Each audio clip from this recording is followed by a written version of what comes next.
Alright, so I'm making a video because everybody's asking, does this thing work? So this is a raypak 2100 series millivolt plus system, 264k BTU. This thing does not need electric hookup. It runs off the pilot light, generates down here, generates a little bit of current to run the system.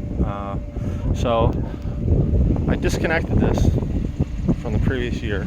I disconnected a couple weeks ago. Here's the new one I put in, not new but used, bigger.